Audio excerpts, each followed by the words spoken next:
Hey everyone, you made it. Websleuths YouTube Live. My name is Trisha Griffith, and of course, we can't start the day without, or I should say, our live stream without Othram Tech's Bug Nugget first and his disgusting, slimy, brand new little sheep that actually it's a little lamb that he just loves to tear apart and go crazy over. Makes him very, very happy. Don't you wish you could be this happy just by taking a piece of cloth and shaking it in your mouth? I mean, really. Why can't we just be happy like dogs? Well, anyway. Okay. 2 cases today. First, let me tell you about Kouri Richins real quick. The prosecution was going along, getting ready to tie up loose ends and getting ready to close out their case. And then, boom, the defense asked for like 2 days or 3 days. Well, they didn't get it. It has to do with transcripts. It's kind of a mess. We're going to get into that. But now, Nancy Guthrie. You know, last night, and thank you everybody for your kind well wishes. Both Stacy and I we both didn't feel very good last night. So we thought, we're just going to play it on the safe side and take the night off. So we did. So we're like a day behind. But Nancy Guthrie, what is it, day 38 now since she was kidnapped? On Sunday night, we had a special Websleuths YouTube Live, and we went over your theories. And so today I was going over them, and I was going to judge them. The number one theory, the thing that is the most likely, the thing that Occam's razor would definitely fit, whatever is the simplest is the most logical. I don't know. I don't know. There's a little bit more new information today. Does it have anything to do with anything? I don't know. They haven't given us enough information. But we're still going to go over and kind of decide what is perhaps the most likely scenario that happened to Nancy. And as unlikely as it is, there is still the chance that she's alive. Again, I know that's highly unlikely. But is there anything in this case that has been normal from day one? I mean, what the hell? Where is she? What happened? Why don't we know more? Is the sheriff just holding everything back? Does the FBI know more, but they're not saying? I know they can't tell us everything, but for God's sakes, this is a missing woman. They got to tell us something. And there's nothing. You guys, I am so perplexed. I literally just walked around the house today, had my notes, sit down, start to work, and I think, I don't even know where to go with this. Get up, walk around. Okay, this is going to clear my head. I don't know, but we're still going to go over everything. And of course, I'm going to bring in the one person that will make sense of everything. Thank goodness she's here. The one, the only insightful one. How you doing, Stacy? Stacy? Why does this always happen to me? I'm bombarded by dogs right now. I'm sorry. Why? I mean, I was expecting the big opening, and here she is, ladies and gentlemen, Stacy. Sorry. And nothing. I'm just sitting here. Hey, it's one of those days. Stacy, I can't get over this case. I want to help. I want to do something. I want to look at a piece of evidence and see what I can figure out. But they're not letting us do that. And I don't understand why. I don't understand at this point. At this point, what is their point of not releasing some information? What is it? What am I missing? It's not working. They're not any closer to finding her. So why not try something different? What's the definition of insanity? Doing the same thing over and over again and expecting a different result. Well, they're holding everything back over and over again, and they're expecting a different result. They have boots on the ground. They've been going around talking to everybody. Been doing that over and over and over. Nothing. Try something different. I know I sound like a broken record, Stacy. I know I do. But I just don't get it. And I found out today, well, we all found out that the uh, sheriff is in a bit of trouble with a legal issue. And I just had it pulled up here. I don't know what it is with the, I swear to God, my computer sounded. I pulled it up. I was reading it. I did not close it, and now it's gone. So it's in People magazine. Let me grab it here. But have you heard about the sheriff and this lawsuit and this issue that he's having? Yeah. Do you know anything about it? Well, I look for it again because I had it pulled up here just moments ago from People magazine. I don't. I saw the headline when I was scrolling a bit ago. But I didn't get a chance to read it yet. So I'm no help. Sorry on that one. Here we go. Okay, here we go. This is from an hour ago from People magazine. Arizona sheriff investigating Nancy Guthrie's kidnapping faces a $1.3 million lawsuit. Quote, I could have died. Here's the scoop, my darlings. The Arizona sheriff and the department investigating the kidnapping of Nancy Guthrie are facing a $1.35 million lawsuit unrelated to the high-profile case. According to a complaint reviewed by People, Christopher Marks, an inmate at the Pima County Jail, alleges that his life was put at risk by the sheriff because proper precautions were not taken to prevent the spread of COVID-19 during his time in custody. The complaint was filed on March 5th in the U.S. District Court for the District of Arizona against Sheriff Chris Nanos and the Pima County Sheriff's Department. Marks claims that a sheriff's deputy who had been working in a unit where an inmate was quarantined with COVID-19 traveled back and forth between the unit and his own, which was on lockdown, without proper sanitization between visits per the complaint. The deputy also had to serve our dinner meal on his shift, the complaint states. Marks alleges that the deputy's actions put my life in jeopardy, according to his complaint. I could have caught COVID-19, he said in the complaint. I could have died. And he's obviously written by him because there's several spelling errors. The complaint states that Marks is seeking $1.35 million to fund the purchase of 2 apartment buildings to house the homeless for 6 months rent-free. He's also requesting an apology from Pima County Sheriff's Department. I'm not sure what buying 2 apartment buildings for the homeless would do as far as his pain and suffering. Anyway. So Nanos has been in the spotlight since February 1st when authorities announced Nancy, the mother of Today Show co-host Savannah Guthrie, disappeared from her Tucson, Arizona home. She was last seen going into her garage at 9:50 p.m. the night before she was having dinner with her daughter, Annie, who lives nearby. Her family called 911 at 12:30 p.m. the next day after the mother of 3 failed to join friends to watch a virtual church service. Anyway, the PCSD, later joined by the FBI, launched a massive investigation into Nancy's disappearance, saying they believe she was taken against her will in the middle of the night.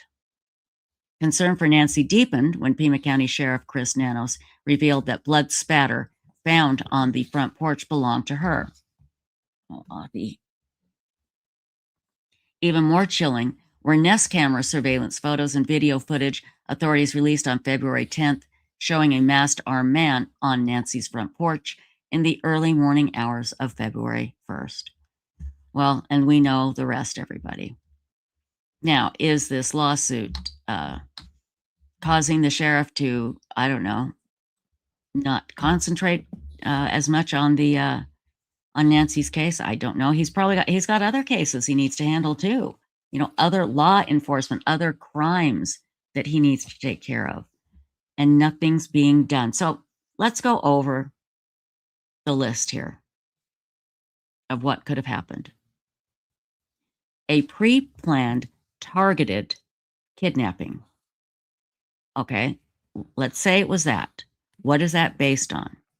Is it based on the fact that Nancy is Savannah Guthrie's daughter, and they thought that they could get more money, more Bitcoin because of that?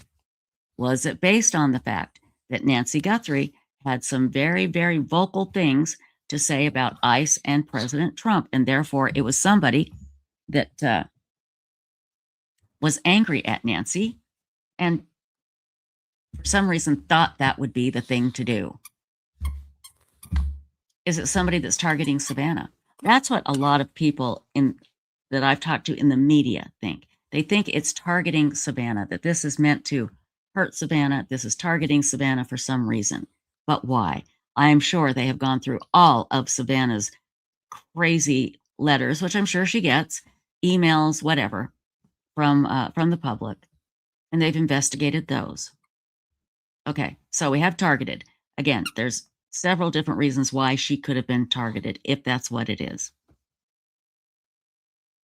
Could it be that it was a mistaken identity? That they went to this house went to Nancy's house thinking it was somebody else's house, and then realized it wasn't, didn't know what to do, panicked. She had an episode, and they just took the body. They took her. She was alive, I believe, when they left. Took her with them because they didn't want to be identified. I don't know. Was it somebody she knew? That's why they were covered up so from head to toe. And by that, I mean, is it somebody that maybe worked for her at some point? Maybe worked for Annie and her husband? Maybe worked for a neighbor? I don't know. I was going to pick the one that had that was the most logical, but you know what? I think the most logical thing we can say is that space aliens didn't come down and take her. I think the logical thing we can say is that, she wasn't stolen by a bunch of old men from old folks' home to, steal a girlfriend. I think there's hardly anything that we can rule out. Could it have been targeted? Yes. Could it have been a wrong target? Yes. Could it have been to hurt Savannah? Yes. Could it have been just targeted because they thought maybe she had jewelry and things in the house? Yes. The only thing that right now leads me to think that she was targeted are two reasons. Number one, that's the most likely, no matter what. And number two, now we have a neighbor saying that there was a man on January 11th. Remember, that's when they were asking the neighbors to look through their cameras on the 11th, see if they saw anybody, because there was a report of a man with a baseball cap and he had his head down and he was looking at Nancy's house. That is according to a neighbor. We do have that. That came out yesterday. And I think Brian Enton actually interviewed the neighbor. But again, that was yesterday. That's what we would have played yesterday if we'd been here live. So here's what I think. I think we just need to keep putting our heads together. Let's keep thinking. I want you to join our discussion on websleuths.com. Let me grab it here for you. And if you're not a member of websleuths.com, well, it's really easy to join. You just go to websleuths.com, look in the upper right-hand corner where it says register, and boom, there you are. I think the best place for you to start would be the big discussion thread that we have going that has, like 44,000 posts in it, something like that. And, oh, yeah, and the other thing is the other latest bit of information, there was a damaged utility box. Now, these utility boxes in the desert and in big open spaces, at least in the Intermountain West, they're about 3 feet tall. Let me grab them here. Oh, Offie, hold on, honey. It's like a toddler. He just constantly drops it 300 million times. Here you go. I'm going to share this picture really quick so you can see the you can see what the well, that's not going to do it. Hold on, let me share this screen really quickly here for you so you can see what the utility box looks like. It's just a big kind of light green box, and it's about, I'm going to say 3 feet tall. And I mean, you can access it if you have tools. You can break it open. It's locked, and these are all over the place. If you drive, like when I drive from Texas back home to Salt Lake, I see these all over the road. They're everywhere. Come on, share. Let's share. Come on. Oh God, I'm frozen again. I hope you guys can still hear. Yeah, you can still hear me. Yeah, still hear me. You're moving for me too, so. I am. Well, I'm Yeah. frozen for everybody else. So there we go. Unfrozen now. Okay, now can you see that over here on the right? It says damaged utility box. That is what the utility box looks like. It's just kind of a light green, very light green box. And that's the box. It was opened and it was damaged. Now, why? It just could be vandals, could be kids, could be whatever. Did it have anything to do with Nancy's disappearance? Well, remember, they did say that the internet supposedly was not working in a certain area. Yeah. Was it because there was no electricity, so therefore there was no internet? I don't know. Right. Because they won't tell us anything. They will not tell us anything. Half past Saku, it's not every it's not that every sorry, I'm frustrated, not because of you, because I just froze again. Not that everybody has those boxes. Those boxes are just all over in wide open spaces in the Intermountain West. Like I said, when I drive from Texas to Salt Lake, I see them everywhere, and I don't know how many houses that they serve. I would imagine they serve like a good healthy section of houses, but they're everywhere and they are locked. But hey, I think you can probably get into them pretty easily if you wanted to. Oh yeah, you can. But Yeah. so I mean, but okay, so then why? Oh, well, here Why? anyways. Here Yeah. anyways. I don't know about there. That was back in the day. You know, there were people that would break those open, and because certain ones open because they could pay their certain utility bills, and so they'd go turn them on illegally. Oh yeah, there you go. Yeah, People that turn them did. on and get the electricity. Yeah. Yeah. I don't know if you can even do that anymore, but again, Yeah. Yeah, that's what I was gonna say. I was gonna say it was a while ago though, so I don't know yeah. what they have now. So I can't say that now. And again, what is the purpose for that? Could just be vandals. None of it could be connected. It all could be connected. So we don't have. I didn't promise you. I said we would tell you what the number one theory was. I think the number one theory. I think we can say the number one theory would be that it is that she was absolutely targeted. That's as high as I can go. Now, why she was targeted, that I don't know. Oh, okay. Thank you, Linda Wagner. Said Brian Enton said it's older, damaged, and disabled. Well, there you go. So let's forget about that then. Let's forget about that. But anyway, there's a link that just takes you into the discussion from late last night on websleuths.com. And again, so that has nothing to do with it. Sorry, guys. I know I keep playing with my clothes, but where I sit, it looks like everything is slanted, and I don't know why. So I keep like trying to adjust my vest. But I don't know. I'll tell you what. Let's play. Brian Enton just put up his nighttime video. Let's play a little bit of that, guys. Brian's not going to be there much longer, and I just dread the day that he's gone because I don't think we're going to get any news after he's gone. So let's do that really quickly here. I bet I'm frozen again. Stacy, can you tell if I'm frozen again? The dog's moving. Oh, that's a good sign. That's a good sign. Yeah. I've been watching him. That's how I can tell. Yeah, if he's moving, then we're good.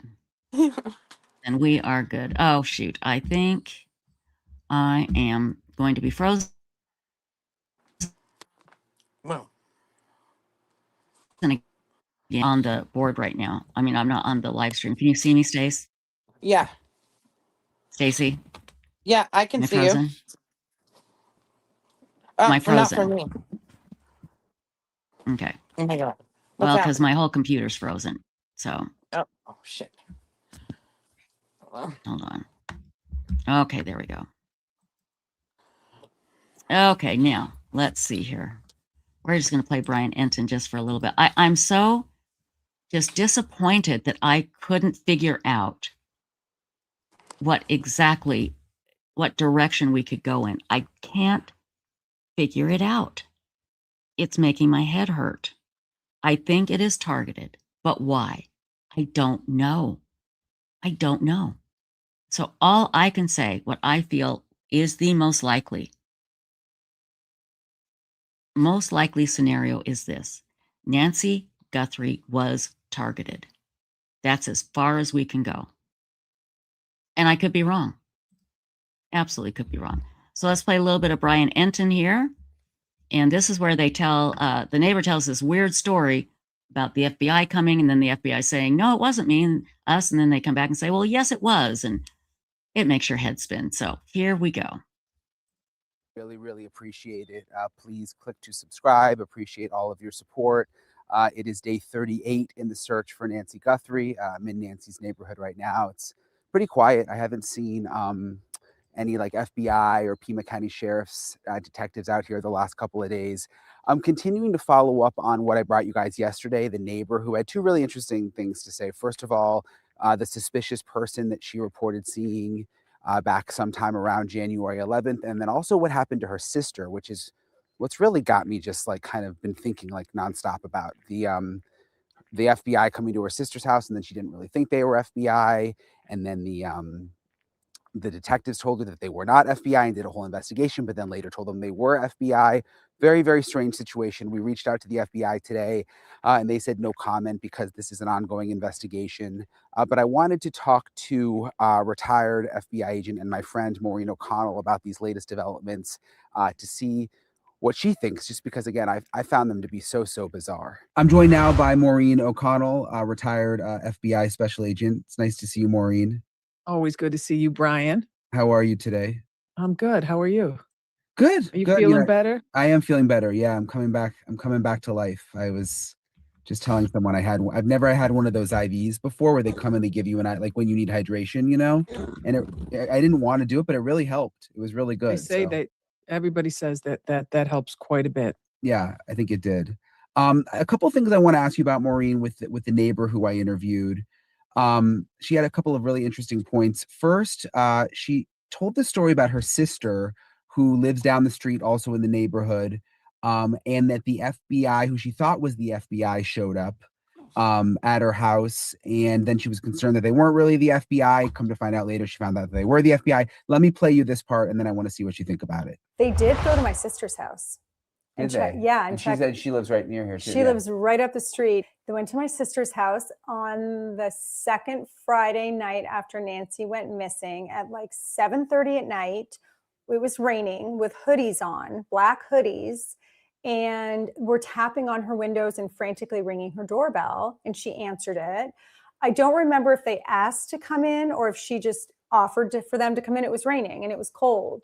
And so they went in. I think the male did not take his hoodie off. The female did. They wanted to know if she had a pacemaker, and they wanted to look into her garage. And so she was like, okay. I mean, she was alone and was like, sure, of course, you're the FBI. Apparently on her hoodie was just a little FBI emblem up here. Well, then they left. And so they were in her house. They were in her house for like 20 minutes. And talking to her, and she was asking questions, and they were kind of vague, and the guy didn't really speak, and he kind of creeped her out. So they left, and my niece called and said, are you sure they were the FBI? Because we all had discussed about copycat crimes, people posing as police officers, things like that. So she called the 1-800-FBI number, and it was busy, or said they were busy. So she called 911, and within 15 minutes, 10 minutes, there were 7 police cars, 4 FBI agents, said it wasn't the FBI. She was terrified. They swabbed her, fingerprinted the entire house. So they swabbed her mouth. They swabbed her mouth. For DNA, wow. Yeah, and then were there till the middle of the night, and then just left, and she was terrified.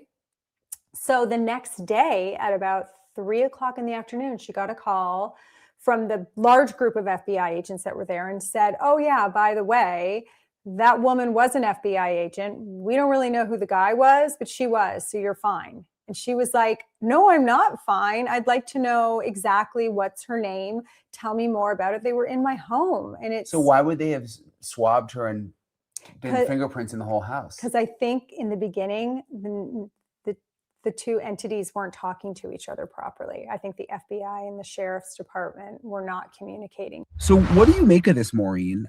Because apparently the sheriff and some of the FBI were concerned enough that they did a 4-hour investigation, fingerprinted her whole house, took her DNA, were concerned that these were fake cops, but then called her the next day and said, oh no, we looked into it and it's actually legit.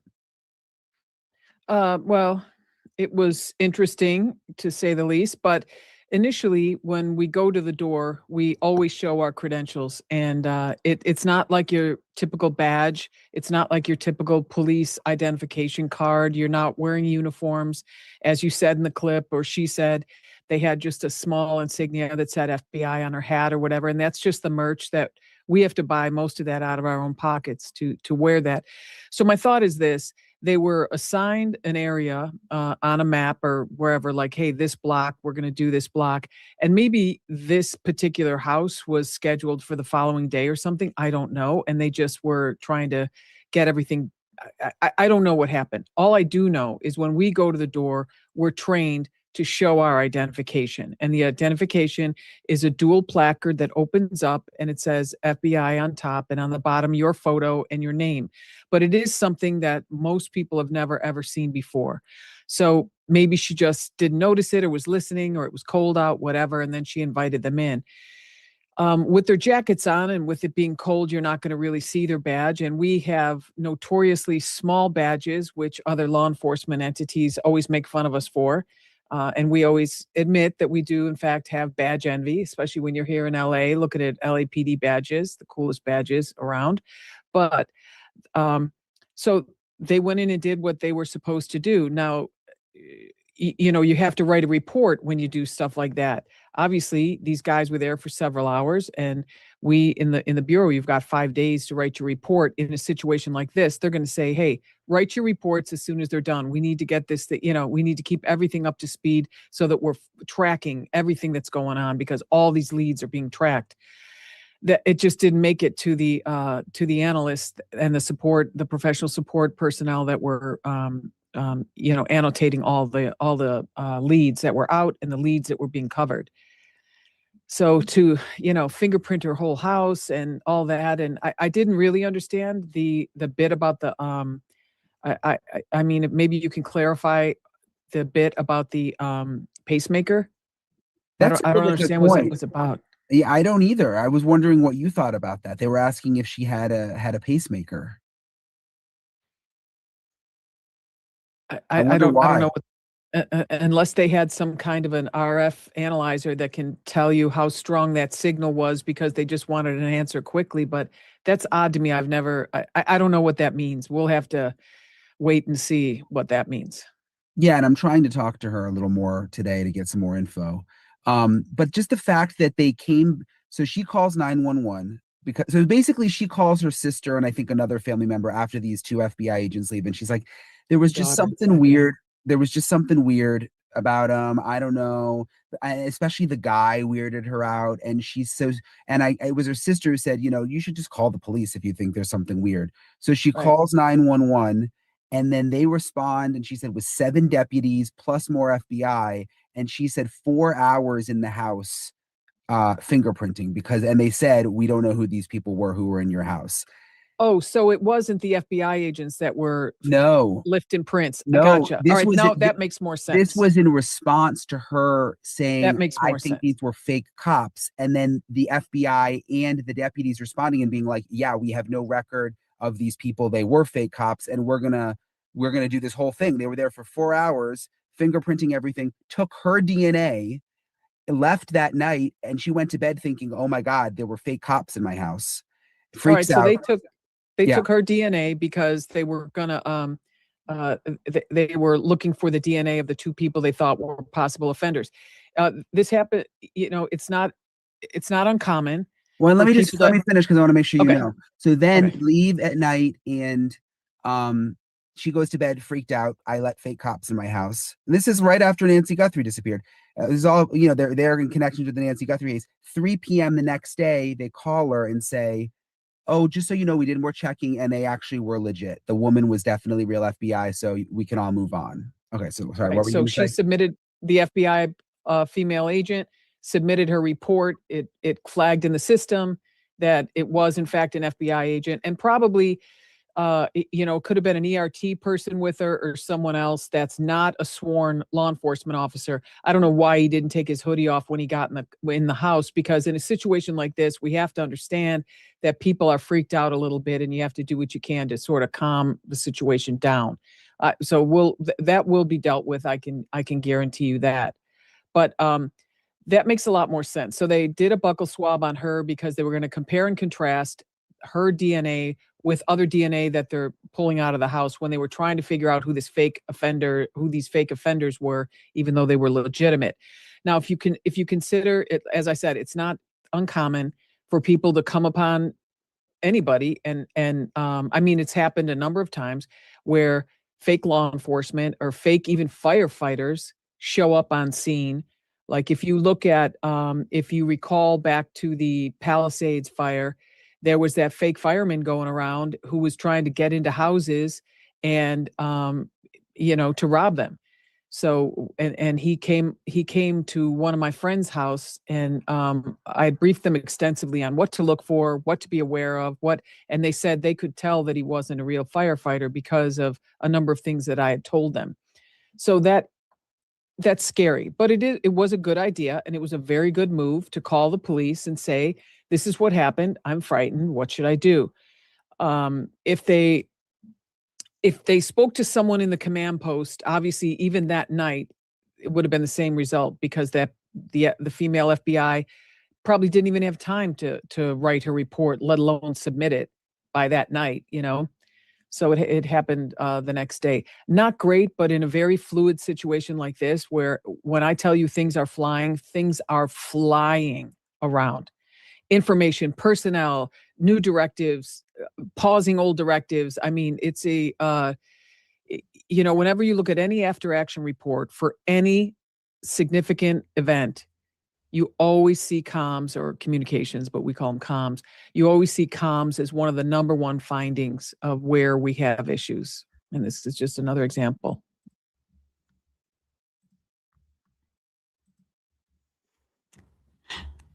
Okay, so like Carly Bean says, who would benefit monetarily if Nancy was gone?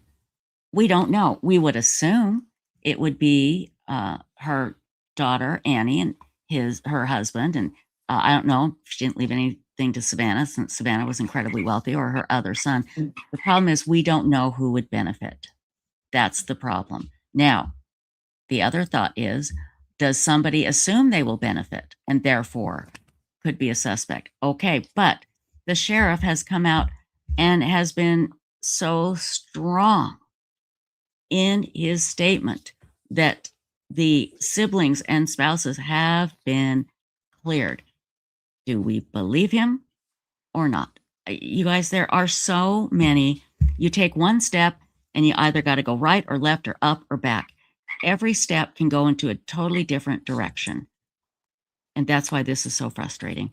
And I'm a nobody when it comes to this, but honest to God, I don't think it needs to be. I think you can balance a little bit better the help that the public wants to give with the information that they can release. That's just what I feel. And again, you have to deal with now that the public has the internet and the ability to do investigations by themselves and to do all these things that couldn't be done 20 years ago at all. All of that is here to stay. So you've got to understand, and you've got to learn to work with these people. That's all there is. That's just what I think. So yeah, you should follow the money and see where who would benefit. But the problem is we don't know who would benefit. We would assume it would be her children, but do we know that? We don't know. So very hard to say. Very hard to say. Let's see. Just reading in the chat here. No, I have no idea when Brian Enton is leaving. He will have to leave at some point. I don't know when. And like I said, when that happens, I think that'll be very sad, because that's when we're really going to see the information just stop. It's just going to be just done. So unless it's something really big in the case, in my opinion, the sheriff would be very wise to start giving press conferences and answering questions, and maybe giving out a little more information. You know why? Because then you can keep the case going. You can keep people talking about it. You can keep it in the public eye because that's where it needs to be. It doesn't need to go. And I know everybody's saying, oh, it's not cold. There's a lot going on behind the scenes. Yeah. Okay. What? I don't know, guys. I know I keep saying I don't know, but I just don't. I'm exhausted trying to figure it out. And yeah, Olivia Burton, a lot of people don't trust what the sheriff is saying. And that's another problem. They don't trust him, and that's not good. You should be able to trust your sheriff. And again, I don't know him well enough to say either way. I really don't. So I don't know, Stacy, what do you think? What do you and the frogs think? Oh, yeah. Well, there's been a lot of talk about, somebody wouldn't do this during a burglary or things like that, and there's that local case. I mentioned it a while back, a case locally here. And actually, Harlan Coben has a new true crime documentary series called Final Twist. Mm-hmm. And this episode of this local case, or there's an episode about it. Yeah. It's in 2018. Let's see, how old was she? I keep thinking she was in her 40s. Let me see. But her name was Nancy Woodrum, Mm-hmm. and there was a handyman, or whatever you want to call him. She had hired him to paint the deck of her house. So a few weeks later, Nancy went missing, and that's her name, Nancy. So, and they were investigating and doing all that, and finally they got down to geofencing. Okay. And they went to the painter. CODIS didn't bring anything up for them when they ran DNA and CODIS and everything. Mm-hmm. So the geofencing narrowed down. They interviewed the painter, and he confessed and led them to the body. And they found her body 7 months later. So he went in to burglarize. He raped her and then took her body and dumped her. Mm-hmm. And they didn't find her for 7 months. So Nancy Woodrum was 62, according to Robin Lane. okay. And see, to me, that as awful as that scenario is, that could be. Absolutely. Stacy, can you take over chat? It started raining here. I got to let the cats in. They're probably having a nervous breakdown. So I will be right back, okay? Yes. Thanks. Man. So. Oh yeah. Reading this is interesting because they said there wasn't enough blood at the scene that they could say whether she was deceased or not. Let's see. I'm going to say Deborah Howlands. I am wondering, she says, if the APS investigator whom left that card, if he or she has been contacted or they contacted someone. Let's see. Let me see. I'm sure they have.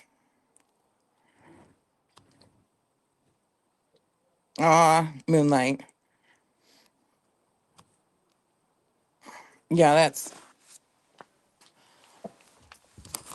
it's a really bad case.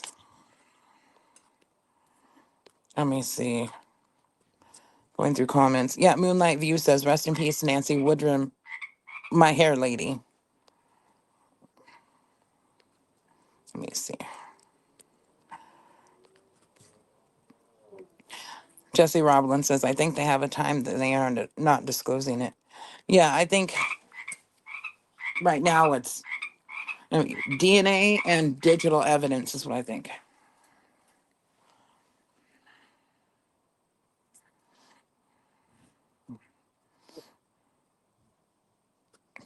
Let's see.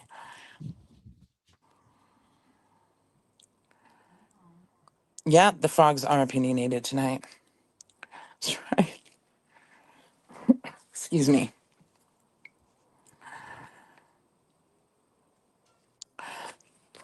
I'm reading everybody's comments. Let's see. Oh, thank you, Laura Thomas. I honestly have, no idea, of course, what's happened to her. I just, looking at all possibilities, looking at different cases, things like that happen, though. I'm not saying that happened in this case at all.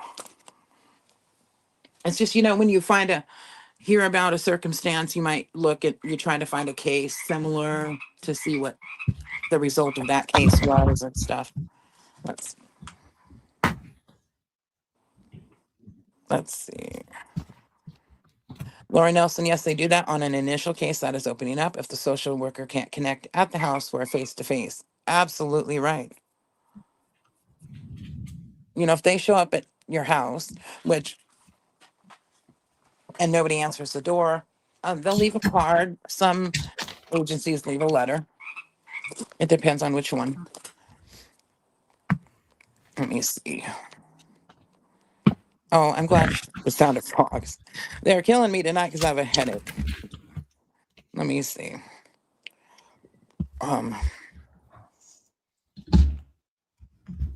Oh, Candy Williams, I was reading that and saved that article today so I could read about it some more. About the missing Air Force major from New Mexico. Let's see. It's pretty scary.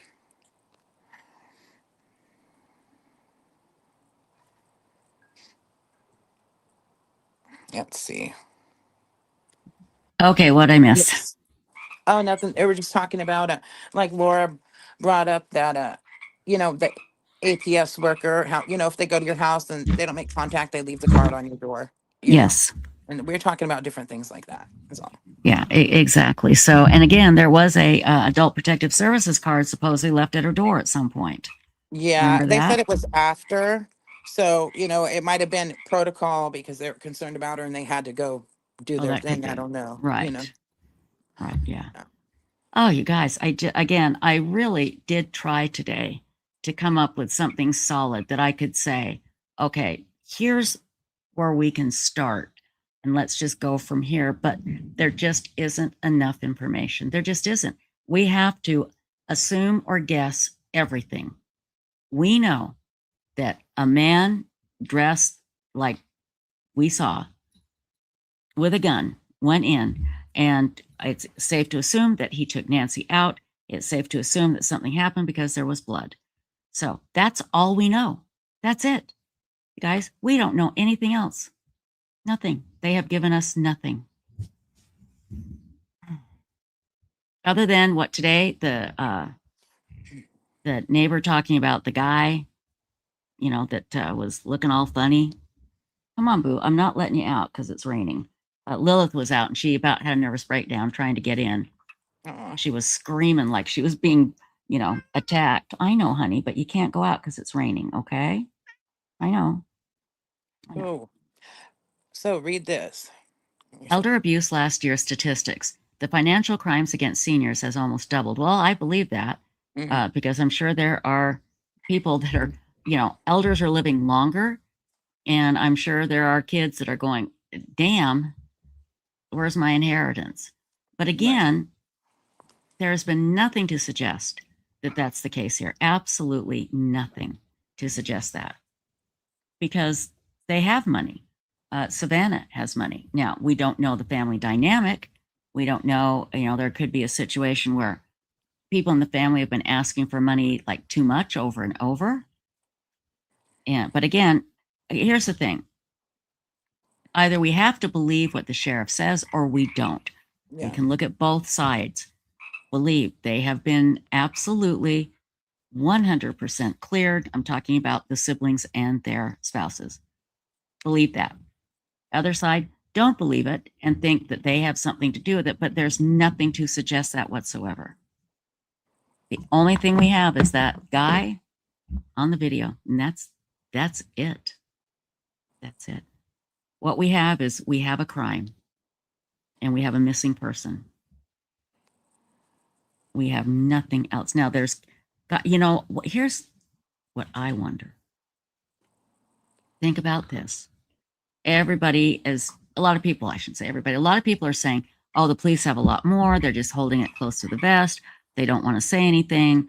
You know, they're trying to protect the investigation. There's a lot more. They've probably got suspects. What if they don't have anything else? What if they have exactly what we have, basically? That would be frightening. No, we have not talked about Kouri Richins yet. We will here in just a little bit. So, again, God, I don't know. I Again, think, we have. Oh, oops, go ahead. sorry. I was going to say, I think whichever person did it, I think it's Mm-hmm. financial motive. So Mm-hmm. whether it was mistaken identity, they thought they were going into another house, or if it was somebody she knew, I think it was Mm-hmm. financial. Yeah. And that would make the most sense. The second down the line would be a unstable person wanting to harm Savannah or wanting to harm Nancy because of her political views. You know, that to me, that's way down the line at number 2, but it's a possibility. You're right. They could have had mistaken identity. They could have thought that Nancy had money or something in her house, jewels. I wish, I really, really thought I'd be able to come here tonight and say, okay, here's what we can start with. We can start with A and B, and then we're going to go down the line. I can't. I can't. And I just feel like at this point, what is the point of holding back? What's the point? Mm. I don't think there is one, other than they just don't want. I think it's going to boil down to it's DNA and digital. So that's what I think. I think it's that. I think that could be, or it's going to be some girlfriend that knows something and is going to get mad at her boyfriend, or somebody drunk in a bar is going to babble about something. You know, it could. But again, it could be DNA. It could be digital. Do they have anything digital yet? You know, will they find a suspect and then find the digital? I think that's very likely. Well, we know they have digital. They've been tracing that. For example, they were going through the digital, the pacemaker thing, Mm-hmm. disconnecting is digital. When But things were have they? disconnected is digital, Right. So, Right. and they But can geofence the area and mm-hmm. check everything that's pinged in the area. And that's kind of protocol now. So, Right. Right. yeah. And have they done that already, or are they still doing that? Is it such a big list that it's going to take a long time to do? Oh, yeah. So, It would you take know, is that why they pulled, remember they pulled in 2 people. They made a big Yeah. deal about it. I was watching an old Brian Enton short where he's saying something's going to break tonight. It's there's something going on. The sheriff's moving their team. They've got this elite team coming in. And well, got you hear that?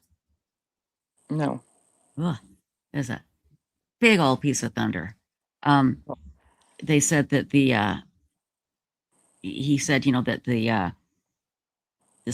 the special ops team with the sheriff department, something's happening, something's going down.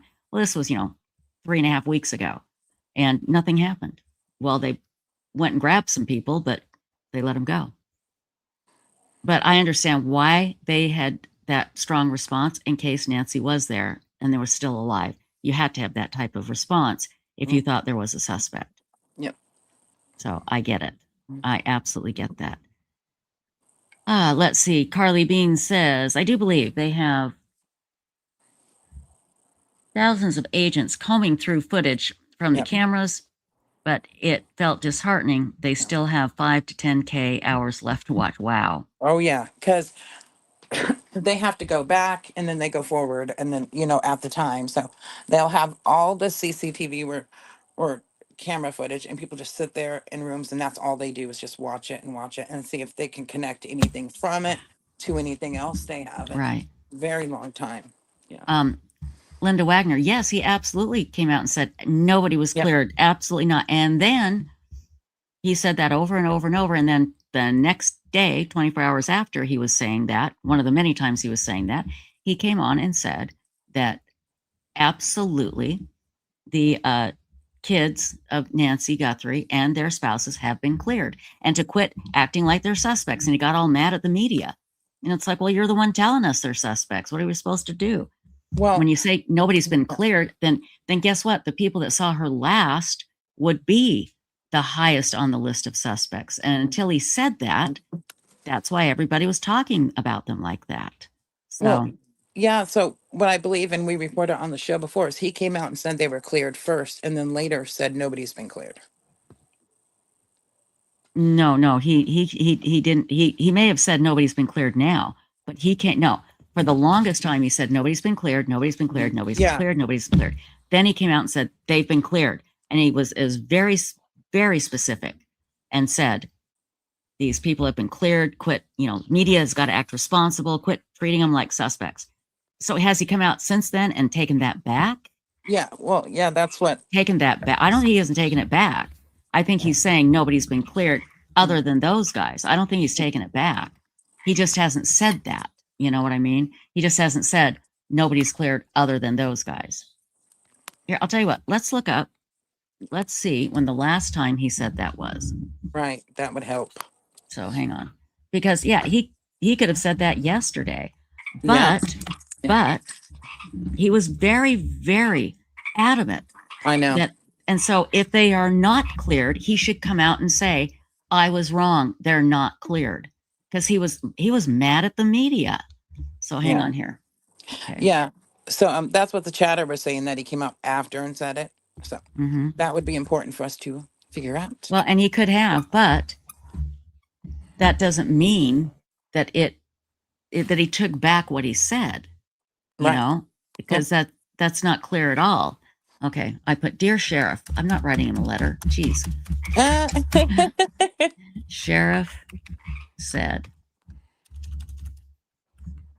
what was it? No one's been cleared, or everyone? No one's been cleared. That time, yeah. Different things. Yep. See. Let's see. Oh, I forgot. I keep forgetting. I'm looking it up. It's Bing. Okay, let's see when this one was. It was 25 days ago. Okay, hang on. So yeah, let's kind of just go through this for 1 second, okay? So nobody's been cleared. He said that over and over and over, and then he came out and was just adamant. And he, like I said, he acted mad that people were talking about the siblings like they were suspects. Well, he was specifically asked the day before he came out with that, are Annie and her husband, are they suspects? Have they been cleared? He would not answer that. All he would say was, nobody's been cleared. And she goes, so then they are considered suspects too. Nobody's been cleared. She tried to, it was, Whitney from Arizona Family. I think she tried really hard to nail him down, and he refused. And then he came out the next day and said, they are not suspects. I wish the media would act more responsibly. And it's like, what the hell? You're the one telling us basically that they are suspects because you won't clear them. Now, if he has come back since then and says nobody has been cleared, I don't think he meant them, because he was adamant that they've been cleared. Mhm. Otherwise, he should have said nobody's been cleared, including the family. But he didn't say that. See, this is the problem. This is it. This is the problem right here. Really, there is no reason for him not to come out and say nobody's been cleared except for these people, and tell us why not do that? Or nobody's been cleared. No matter what I said earlier, nobody's been cleared. But see, nobody's talking about it. So to me, that means, yeah, nobody's been cleared, but the family is still in the same situation. They were cleared. He said they are not suspects, and they have no other suspects, which means everybody's a suspect. Do you see how holding everything close to the vest, as they say, how it can really cause problems? You know, it can really cause problems. I don't understand what he's trying to do. Yeah, I agree. I don't think he's the type of person that'll come out and say I'm wrong.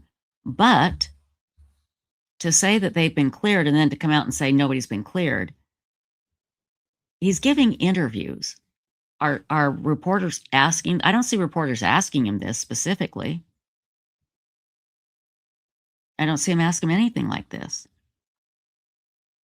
So I don't know. I don't know what to tell you. It's very disappointing. It's very frustrating because all anybody wants to do is help. That's it. And there are people that can help. There are people that are close by that can help. There are people that maybe know somebody that is a suspect, but they're not doing anything because they don't think they have any information. And the sheriff is doing a real bad job of communicating. And I have been actually probably one of the few people that's been very supportive of him, saying, look, you never know how you're going to act in a situation like this, and you get thrown into it and you don't know. Stephanie Ferraro, he is not articulating. Okay. He needs to say, nobody has been cleared except for, or he needs to say, nobody's been cleared, and I take back my last statement about the siblings. So Harriet Smith said, bottom line is the only thing that matters is the finality of the situation. Well, and again, what is the finality? Is that when we arrest somebody? When we find Nancy? I think it's going to be somebody is going to tattle on their boyfriend. That's what I think. I think maybe their boyfriend is going to get drunk and admit something. And like somebody, I can't remember who it was. Might have been Jim. God, what's his name? The guy that I always talk about, and I can never remember his last name. Who said that it's going to be some drunken guy in a bar one day. And that could be. That could be. So, yeah, I have been very kind to the sheriff because I can't imagine being in his position. But if he's coming out now and saying nobody's been cleared and not making it clear that whether he's referring to the siblings or not, that's just wrong. And that makes it worse. No, not Jim Rathman. I can remember Jim Rathman. Who is it, Stacy? The one that I talk about all the time. Kind of balding. Clemente. Clemente, thank you. Jim Clemente. I think he's the one that came out and said that, thank you. Yeah, Candy Williams came up with Clemente. Thank you. He's the one that said it's going to be some drunken guy in a bar one day. And I think it's going to be something like that. And then they'll be able to match the digital and they'll find them. So That's what happens in old cases. You know, once it's been going on for years and years, eventually a girl or wife they'll divorce or break up and they'll come forward and say, oh yeah, this happened, 20 years ago. Right. Yeah. Right. Exactly. Yeah, you're exactly, Kathy Beans. Excuse me, Carly Beans. What we need, just give us the facts. Give us some facts. Make it clear who's been cleared and who hasn't been cleared. I think that would be a great start. And I come out and say that all the time. Every time I did an interview, I would make it very clear who's been cleared and who hasn't. Now, let me ask you, what if he's saying they've been cleared because he wants them to think they've been cleared, but they haven't? That's okay. I think he can do that. He doesn't, whatever's best for the case, But again, what if he's the BK type? You mean, BK, Brian Kohlberger? Well, he might be. Absolutely. Don't you think that's a possibility, Stacy? That he's a Brian Kohlberger type? You know? No question. And remember, once they figured out it was Brian Kohlberger, they went back and looked at the video and they could see him driving around. And they were able to tell that he had turned off his phone only during the time of the murder. I mean, there was a lot that they were able to pin on him. Hi, Boo. I know you want me to go. I want me to let you outside, but if I do, you won't go. You'll just stand there and look at me. I know. So that's right. No statute of limitations. Because it's safe to say that she is no longer with us. So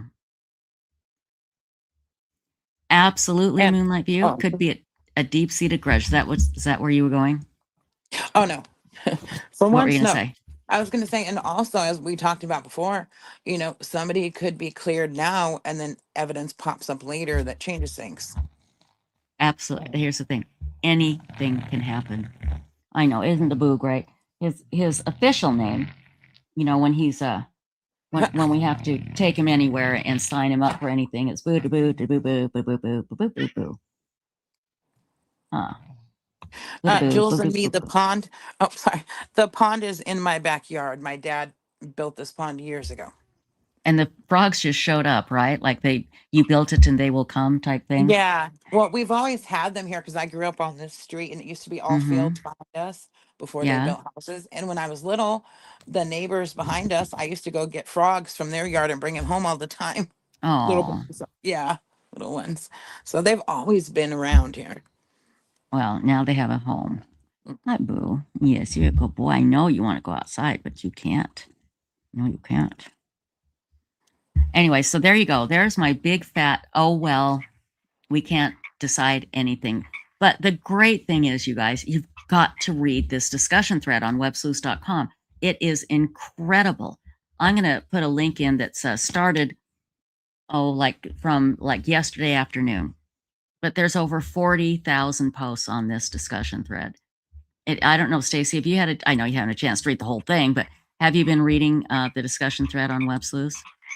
For Nancy's case, yeah, there's 3 of them I've been reading. I mean, and there's a whole forum that has all different types of threads, but the main thread is the one that's the big one. And let me put this in chat. I would highly encourage you, because the way our members think, it's so incredible. I will watch them and read what they're saying. I'll think, damn, that's good. I've said this before. I'm going to say it again. There was one post that somebody made. It was shortly after this happened. Shortly after we found out that he was wearing the backpack and all of that. And this poster said, you know, it's probably highly unlikely that there's a lot of fires in that area, you know, in people's yards. He said, if he wanted to burn the clothing, it would be too much to burn in a fireplace. He probably burned it outside. Maybe if there's been any reported little fires anywhere. I thought that's a great thing to look for. You know, maybe somebody in the neighborhood that has a weirdo living at the house. Well, yeah, they had a fire shortly after Nancy was kidnapped in their yard. You know, they dug a pit and had a big fire. Maybe that's what they did to burn all their clothing. I thought that was a great idea. But that's just me. So, and I do know law enforcement reads there. I cannot say that this particular law enforcement reads there, but lots of other law enforcement agencies read on Websleuths. Anyway, here is Nancy's thread. Here we go. And I put it in a teeny URL to make it a little easier. Okay, I found a good 2-minute video about what happened today in the Kouri Richins case. So let me grab that really quickly here. And Stacey, you said you found one too? You know what I found? I couldn't find, well, I found a short one from, let's see, Emily D. Baker. And then I found one. Oh yeah, I found one from Emily. We'll play that one too. That's a good one. That's we'll the only definitely play that. short I could find on it was that one. That's it. Okay. Well, this The is other from ones Fox. were longer. Yeah. Yeah. Well, that's okay. I mean, a long one's fine as long as they're not like an hour long. But this one is from Fox 13. So let me share this screen here. And hopefully we will make sure that you all can see it. And I started to play it and it looked really good. Oh, come on. Really? What? My computer just freezes up. Just freezes up. Now it's frozen again. Sorry, guys. Talk amongst yourselves. Let's see. Oh, my God. Oh, what? It just went to Temu. I clicked off the ad. It was a Temu ad, and I clicked off it, and it went there anyway. Here we go. Okay. Now, hopefully, I can scroll down and start playing this from Fox 13. Okay. Let's see, make sure you can see it. Mhm. Yes, you can. Let's get rid of that comment. Thank you very much, Moonlight View. Okay, here we go.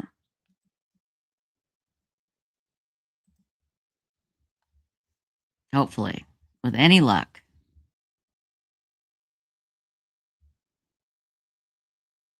It's day 11 in the Kouri Richins trial, and it seemed the state was ready to present any final pieces of evidence through their last witness. But disagreements between the parties cut the day short.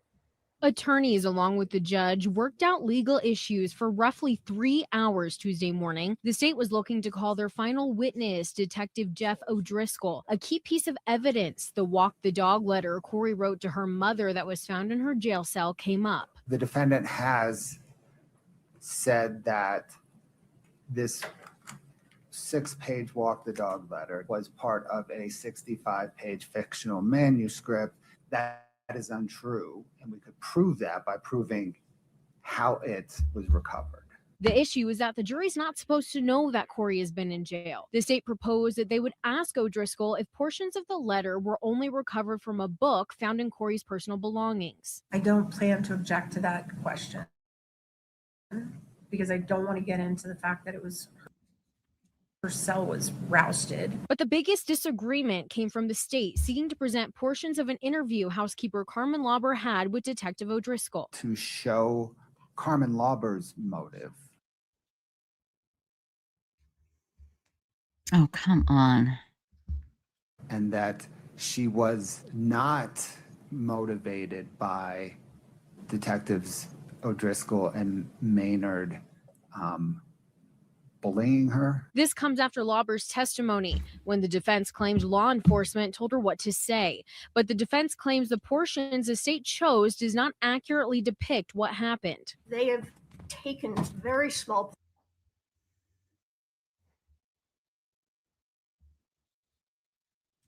Really? Oh my God. portions of this that leave out the portions of the interview where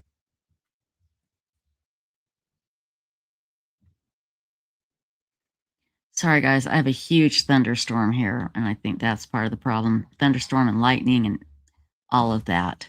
We're almost at the end of this. Hopefully it'll make it. Come on, you can do it, baby. You can do it. Come on. Well, I'll tell you what. she is being influenced by statements of law enforcement. It's very much just what the state wants the jury to hear. After a lot of back and forth, the defense asked for a continuance to go through the transcripts and see what all should be presented to the jury. The judge granted a 1-day continuance under the condition that the defense files their motions by 6 p.m. Tuesday evening. Attorneys will reconvene at 8:30 a.m. on Wednesday morning, but the jury is not expected to be present until 1 p.m. In Summit County, Carolina Hassett. Okay, that was really painful. Sorry, guys. Just, again, major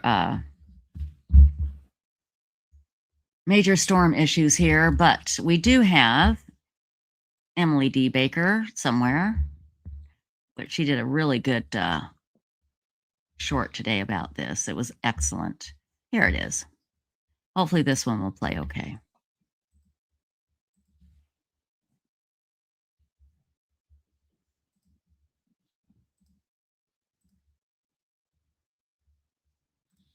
At this point, or is it more? Another unexpected early day in court in the Kouri Richins case. The defense asked for a 2-day continuance. That was immediately denied and then was given the rest of the day today. And the jury's not coming back until midday tomorrow to let some final legal issues be tackled. But are these novel issues? Are these unexpected? No. They're not. Prosecution and defense were in court before the jury today to talk about what of Kouri Richins' statements with Detective O'Driscoll were coming in, which jail phone calls were coming in, and other items of evidence. And then we got to Carmen Lauber's statements at the end of all of the evidentiary things that went fairly smooth, all things considered. And when we got to Carmen Lauber's statements, that's when all the wheels came off. And the court has addressed this before. If you're like, but didn't we talk about this? Yes, the court has addressed this before, but that didn't stop the defense from circling back to it today and repastinating the rulings that have come before. And yes, the issues that have come before. So they have to file a motion by 6 p.m. to talk about what they are going to either embiggen in the rule of completeness or what they are going to ask to keep out. And then the judge is going to have to rule. And then the prosecution is going to have to get those videos of the interviews edited so they can be played for the jury, presumably at some point tomorrow after the jury comes back at 1 p.m. So we'll see what tomorrow brings. Stay tuned in the Law Nerd app, and I'll let you know when, if that motion gets filed, and what it says if it's on the public docket, though it may well be sealed. And we might not know until tomorrow morning, but I'll keep you posted on when court starts and what happens in the Law Nerd app, because today was unexpected, and I bet tomorrow will be too. There we go. I love her. She's the very best. Very, very best. So here's the link to her channel. Oh, we're under a tornado warning. Well, oh, well. Yeah. I have nowhere to go in my house if there's a tornado. I really don't. So you'll just see me get sucked up. But I'll still be broadcasting. I won't stop. Okay? I will not stop. So there you go. When the signs and stuff behind her start blowing away, you know, well, she'll keep going. You can't stop me. I will always keep going. No question. Well, yeah, in the bathroom, see, but I have a window in the bathroom too. You know, they always say, go to a windowless room like the bathroom. Well, I have one bathroom. It's got a window in it. So, but we're almost all here. I think Lilith is in the living room. And this is Scrappy Joe getting under the blanket. There's my boy. And this is Boo. Where's your, there it is. Whoops, sorry. There you go. I'm sorry. I didn't mean to throw that lamb on top of you. Okay. You know, one more thing, everybody. I have, what? Go ahead. Okay, What? the other night, when I forget which night it was, when we went to Santa Barbara and you did the show by yourself, I Yes. watched it back, and there was a part where you asked Lottie, please, can you be quiet with the lamb chop or something for a minute? And I'm like, okay, it's silence of the lamb chop. That's the new, that's what I thought. That's perfect. Silence of the lamb chop. Yeah. And he was quiet, though, wasn't he, for a minute? He tried. Yeah. I love that. Silence of the lamb chop. Dun, dun, dun. We've got to remember that, Authy. It's silence of the lamb chop. I love that. Thank you. That's going to make me smile all night long. Spinster says, does anyone know if Kouri is in jail during the court proceedings? Yes, she is in jail. She has not been released. Yeah. That we do know. So let's see here. It's like, that's where we got jail calls from too. Yes. Yeah, that was from her being in jail. Sublime, what is this? Sublime what? I don't know. Okay. Many U.S. cases of crime teams renting Airbnbs using fake IDs, stolen and rented vehicles, employing sophisticated tools, signal jammers, drones, GPSs, trackers to avoid detection, to ghost themselves in vehicles. Okay, I'm assuming you're saying that's something that maybe would have happened with Nancy Guthrie, and you could be right. Mm-hmm. The thing is, anything, it could be any short of literally a spaceman coming down here from another galaxy. Swear it could be anything. So that's the problem here. Okay, now I've been asking you guys, this is so simple, doesn't cost anything, and it is so easy to do. It is so easy, it's free, and it can really help people. Okay, I need you, please, please, please, if you haven't yet, to subscribe. It's absolutely free to the new Othram Studio YouTube channel. Let me put it up here.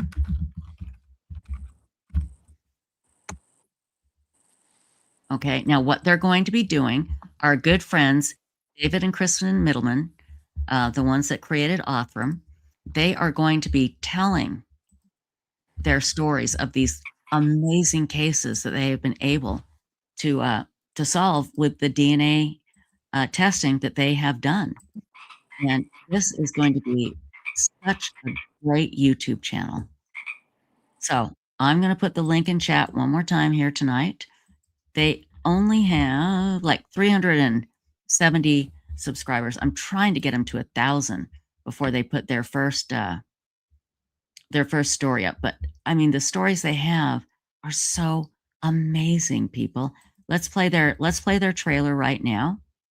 And then I'll put the link in chat. And if you could just pop over there really quick and hit subscribe, gosh, it'd make me so happy. 50% of murders go unsolved.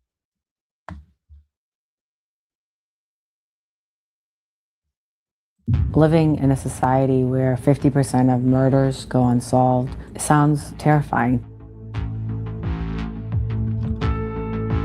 We're helping build technology that's introducing a seismic shift in how criminal justice works.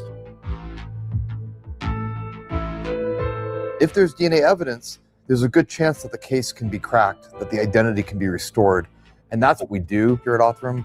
We bring hope to hopeless cases. Unsolved crime is really a choice.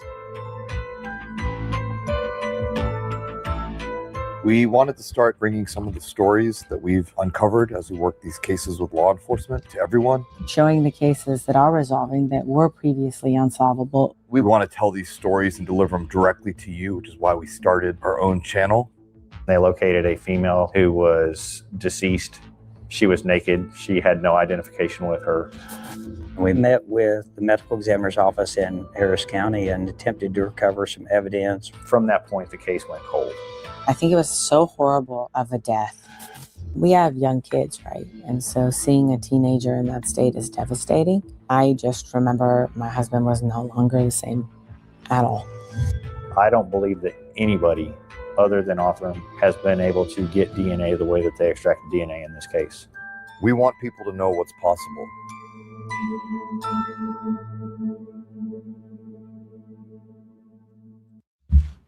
So there you go. Again, doesn't cost a thing.